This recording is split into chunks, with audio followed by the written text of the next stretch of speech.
బాలీవుడ్ నటుడు సైఫ్ అలీ ఖాన్ పై దాడికి పాల్పడిన నిందితుడిని ముంబై పోలీసులు అరెస్ట్ చేశారు.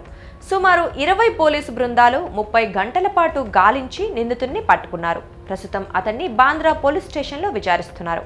సైఫ్ పై దాడి ఎందుకు చేయాల్సి వచ్చింది, ఈ కుట్రలో ఒక్కడే పాల్గొన్నాడా, మరెవరైనా ఉన్నారా అన్న కోణంలో పోలీసు ఉన్నతాధికారులు ప్రశ్నల వర్షం కురిపిస్తున్నారు. విచారణ పూర్తయిన తరువాత నిందితుడిని మీడియా ఎదుట ప్రవేశపెట్టే అవకాశం ఉంది.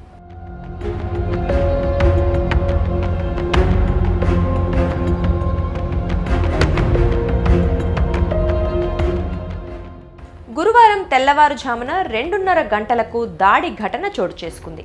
ఇంట్లోకి ప్రవేశించిన దుండగుడు సైఫ్ అలీ ఖాన్ కరీనాల చిన్న కుమారుడైన జేహ్ గదిలో నక్కాడు.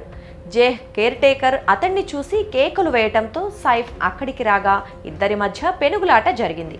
ఈ క్రమంలోనే నిందితుడు సైఫ్ పై కత్తితో దాడి చేసి పరారయ్యాడు. ఈ ఘటనపై దర్యాప్తు చేపట్టిన పోలీసులు నిందితుడు మెట్లు దిగి వెళ్తుండగా రికార్డైన సీసీటీవీ ఫుటేజ్ని సేకరించి గాలింపు చేపట్టారు.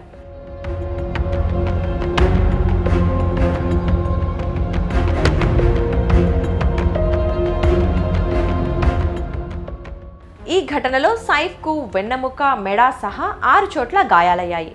సైఫ్ వెన్నెముక వద్ద కత్తి మొన ఇరుక్కుపోగా డాక్టర్లు దాన్ని సర్జరీ చేసి తొలగించారు.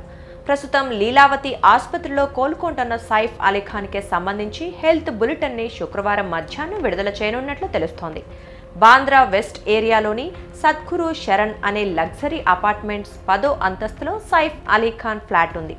సద్గురు బిల్డర్స్ నుంచి 2012లో 23,50,00,000 రూపాయలకు ఈ ఫ్లాట్ను సైఫ్ అలీ ఖాన్ కొనుగోలు చేశారు. 5 బెడ్రూమ్లు, జిమ్, మ్యూజిక్ రూమ్, 6 టెర్రస్ బాల్కనీలు, మరో ఎక్స్క్లూజివ్ బాల్కనీ, స్విమ్మింగ్ పూల్తో కూడిన అల్ట్రా లగ్జరీ ఫ్లాట్ ఇది. ఈ సద్గురు శరణ్ అపార్ట్మెంట్లో ఉంటున్న వారంతా బడాబాబులే.